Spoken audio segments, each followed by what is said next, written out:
we were talking about UCC filings, and you said you had you mentioned something that kind of scared me. Yeah. You said it disappeared before the closing and then came back after the closing. So I have. How does this happen? This is Las Vegas Real Estate Now with local real estate expert Harvey Blankfeld.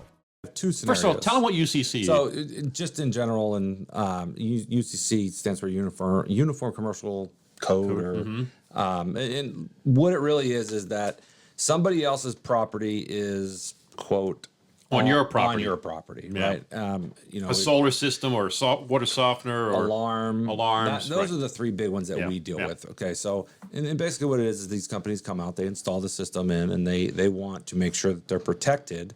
And that their property is protected, so they file this against the property. And Right. It's not really a lien. It's not really a judgment. It's not a. I call it a lien. Yeah, we'll call it a lien just for clarification purposes. So Well, a burden on the property. it's a burden. Yeah. Okay, it's an encumbrance. Encumbrance. That's yeah. That's Because usually I think of a lien as money related. money. Well, you see, it's going to be money related. Well, then it's a lien. Could be, right? A lien is a subset of encumbrance. well, boy, we're now getting you're- now deep into the legal handbook here. Now this is UCC 201. We're not going 201. We're going to do 101. All right. So I'll sit here and drink my coffee. no, join in. I like that. So two of the things that we've seen, these are legit files we've closed, and they're old, so I can kind of talk about them. Can't go into too much detail. But the first one had a UCC for solar on the property. We closed it, escrow. We sent the solar company the check to pay it off completely. Right.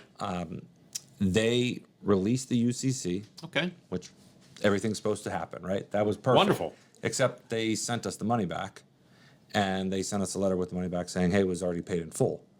So, they basically they made a mistake. Whoops. So we issued the money back to the seller who paid it Right. because we have this release and this letter basically saying that I think I know where this is going. 6 months later Whoops. they refiled the they- UCC Yeah. in the original seller's name, but the property is in the new buyer's name. Yes. So now there's an encumbrance on the property that needs to get clean, and it's really tough Wouldn't that to be do. a lien? Or it's a sub of encumbrance. How's that? I learned quick. Yeah. I'm going to separate you guys. Okay. So yeah, and it goes back to what I said in the first segment is solar's great. It's definitely Love it. I think it's providing a need, renewable energy and all that stuff. But the problem that is it's new, and it's, when I say new, not the technology, it's new from the people selling it, managing it, working it.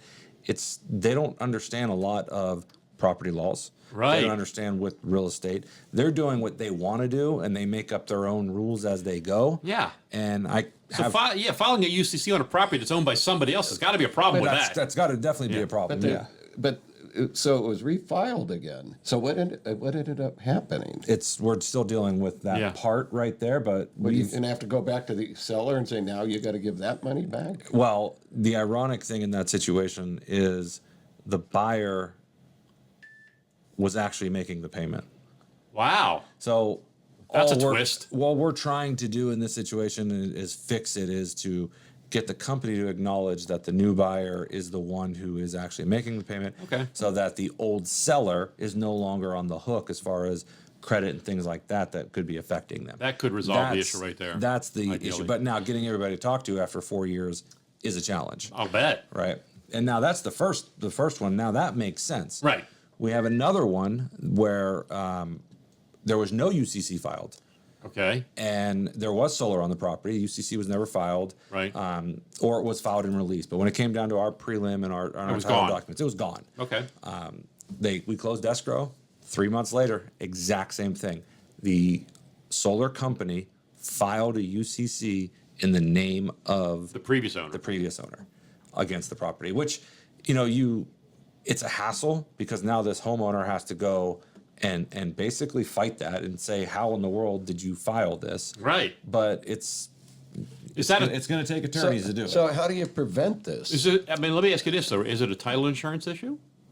No, it's not. It was after our closing date. After your closing date. Okay. Yeah. Just wondering how those two scenarios, how they could have been prevented, or could they have? No, I don't really think they could have been prevented but it also goes back to when I was saying, the solar companies They just don't know what they're doing. Understanding, Yeah. A little bit of the property laws, and I'm sure they have attorneys who do and things like that. But I mean, it's the other piece of that too is how in the world the county allow them to record something that wasn't even in the name of the Indeed. owners. That's against my- the property. That's the other piece that's a little bit weird, and we get rejected recordings all the time. I would think so. So, we have to fix this or do that, or they didn't pass on a deed. I just don't know how they passed on those two. Right. And it goes back to, again, I think it's just a little education on the solar company's side of the legalities of things. Again, I love solar. I think it's great. Yeah. I would love to put it on my house if I can find the right company. Right. And the right, financial setup for it. But I also know from my standpoint, from a title aspect, that the UCCs, particularly solar, the biggest headaches that we have